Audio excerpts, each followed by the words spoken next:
Blackstone Audio presents Sin Dolor. He came into the world like all the rest of them. Like us, that is. Brown as an iguana and flecked with the detritus of afterbirth, no more remarkable than the date stamped on the morning's newspaper. But when I cleared his throat and slapped his infant buttocks, he didn't make a sound. Quite the contrary.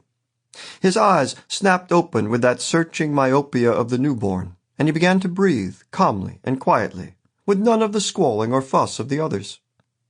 My nurse, Elvira Fuentes, who had spent 15 years working on the cancer ward at the hospital in Guadalajara before coming home to devote herself to me, both as lover and helpmeet, frowned as I handed the infant to his mother. She was thinking exactly the same thing I was. There must have been some constriction or deformation of the child's vocal apparatus. Or perhaps he'd been born without it.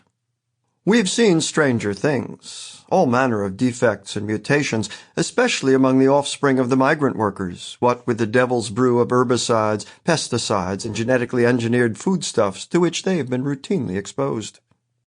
There was one man I won't name here, who came back from the cotton fields of Arizona looking like one of Elvira's oncological ghosts, and whose wife gave birth 9 months later to a monster without a face. No eyes, ears, mouth, or nose, just a web of translucent skin stretched tight over a head the size of an avocado. Officially, we labeled it a stillbirth. The corpse, if you could call it that, was disposed of with the rest of the medical waste. But that's neither here nor there. What I mean to say is that we were wrong. Happily, at least as it appeared. The child, he was born to Francisco and Mercedes Funes, street vendors whose tacos de chivo are absolutely poisonous to the digestive tract, and I advise all who read this to avoid their stall at the corner of Independencia and Constitucion, if you value your equilibrium, was soon groping at his mother's breast and making the usual gurgling and sucking noises.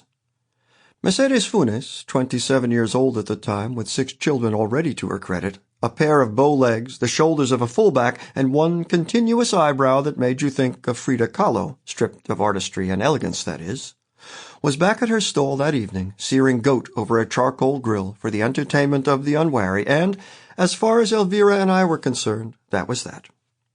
One more soul had entered the world.